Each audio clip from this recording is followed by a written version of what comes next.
Ya, jadi saudara Jeff ini kemarin hari Minggu kita lakukan penangkapan. Kamera Pak. Kamera mana ini? Kamera tengah Pak. Sorry. Kanan kiri Pak. Jadi Jeff ini kemarin hari Minggu kita lakukan penangkapan di salah satu daerah di Bintaro dan langsung kita bawa ke Polres Bandara Soekarno-Hatta. Jadi dari kemarin kita telah melakukan pemeriksaan, kemudian diselingi dengan istirahat, dan sampai hari ini yang bersangkutan masih kita minta keterangan karena ada beberapa tahapan yang kita lakukan termasuk proses konfrontir. Jadi perlu diketahui bahwa dalam perkara ini sudah ada 3 tersangka yang awalnya sudah dilakukan penahanan, dan itu untuk memenuhi petunjuk dari jaksa penuntut umum bahwa diperlukan konfrontir terhadap saudara Jeff ini. Jadi nanti sampai jam 7 malam kita masih terus melakukan pemeriksaan secara intensif untuk selanjutnya nanti mengambil keputusan dari proses pemeriksaan dan penyidikan yang dilakukan. Saat diamankan kondisi Jeff sendiri gimana Pak? Ya, jadi rekan-rekan sekalian, kebetulan dari kemarin juga JF ini didampingi oleh kuasa hukum yang hadir juga pada saat ini, nanti akan menyampaikan. Yang jelas memang kemarin pada saat dijemput sama penyidik, yang bersangkutan ini kondisinya masih dalam keadaan sakit, berjalan juga masih belum seperti kita, dan ada batasan-batasan seperti harus istirahat total, kemudian yang bersangkutan juga belum bisa banyak beraktivitas, tetapi JF ini kooperatif dengan didampingi pengacara datang ke kita untuk memenuhi memberikan keterangan kepada kita. Demikian, Pak. Kalau JF sendiri udah dari kapan sih Pak menjual ini, Pak? Kenapa? Dari kapan ada? Ya, jadi pengungkapan ini kan kita dapati di tanggal 13 Maret. 13 Maret itu adalah penyerahan perkara dari Bea Cukai kepada kita. Dan prosesnya itu sejak Februari itu sudah membuat WhatsApp group yang nama WhatsApp group itu berangkat. Itulah kemudian ada komunikasi-komunikasi antara Jeff ini dengan 3 tersangka lainnya. Jadi grup itu hanya terdiri dari 4 orang. Di dalam grup itu ada komunikasi-komunikasi, termasuk tadi berkomunikasi dengan EDS, kemudian membelikan tiket, kemudian menyiapkan hotel, kemudian mengontrol, mengawasi untuk perjalanan dari Malaysia ke Jakarta. Jadi diperkirakan sejak Februari. Ini pengiriman pertama Pak, DF atau ini otak pelakunya atau Modal atau bukan Pak? DF sendiri tersangka utama atau baru otak dari pelaku dari kasus ini, Pak? Ya, sampai saat ini kita masih melakukan pendalaman.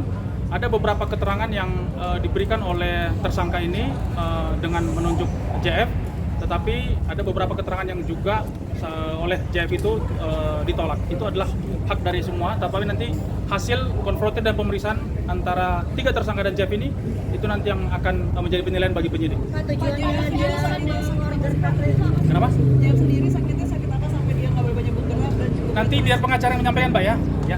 Pak, itu dia dijual atau digunakan sendiri Pak?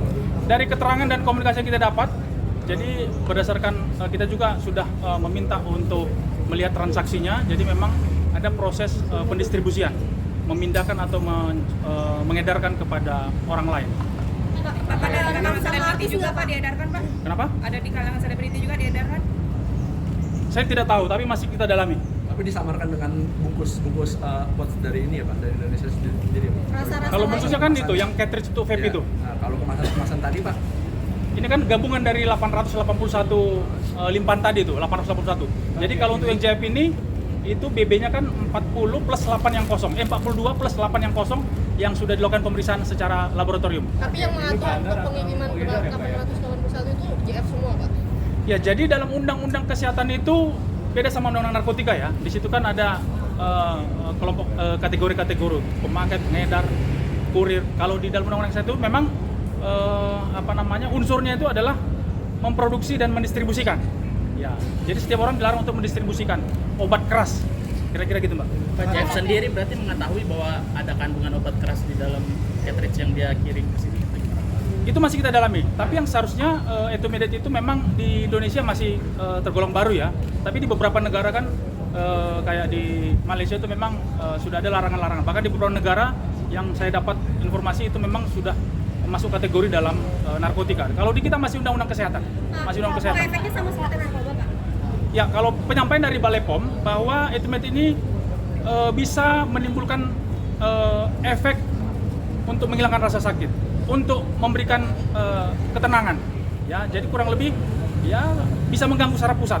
Ya, jadi orang bisa tidak takut, tidak resah, tidak gelisah, kira-kira gitu. Berarti nanti akan diselidiki sesama artis juga nggak Pak?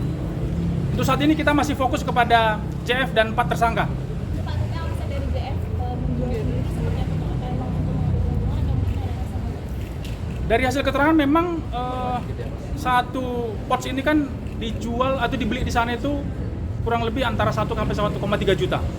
Dan begitu nyampe di Jakarta, itu dipasarkan dengan nilai antara 3 juta sampai 4 juta. Pak, saat Ririn juga ikut dicek juga karena Kekasihnya, Pak. kekasihnya, karena infonya Ririn juga ikut pesan dari vape yang dibawa itu. Oh, belum. Kita masih fokus kepada 3 tersangka dan JF ya. Jadi kita belum ada pengembangan kepada yang lain. Ya, kita masih fokus kepada tersangka JF dan 3 tersangka lain. Pak, tapi udah terjadi transaksi belum Pak? Sedang istirahat di rumah karena memang yang bersangkutan baru selesai menjalani operasi. Pak, tapi udah ada transaksi, bukti transaksi belum Pak dari misalkan gadget yang dari para tersangka gitu Pak? Ada sudah. Orang lain atau masih ke 4 tersangka itu aja? Jadi proses pembelian tiket, proses pembelian hotel, terus upah dan honor itu terlihat di grup itu. Pak, kurirnya sendiri memasukkan ke Jakarta ini dengan cara apa? Jadi dari keterangan mereka masuk bawa dari hand carry, ada yang sebagian di bagasi, kemudian melewati pos bea cukai. Disitulah kemudian dari teman-teman dari bea cukai mengetahui bahwa ada cairan yang kemudian dilakukan pemeriksaan terhadap cairan. Apa pasal yang disangkakan dan ancamannya Pak? Jadi Undang-Undang Kesehatan pasal 435, pasal 436, setiap orang dilarang untuk mengedarkan obat keras dengan ancaman hukuman 12 tahun penjara dan denda 5 miliar, antara 500 juta sampai 5 miliar rupiah. Pak JF menambah sendiri dari Penangguhan dari saudara itu. Belum, kita masih fokus kepada proses pemeriksaan ya Mbak ya.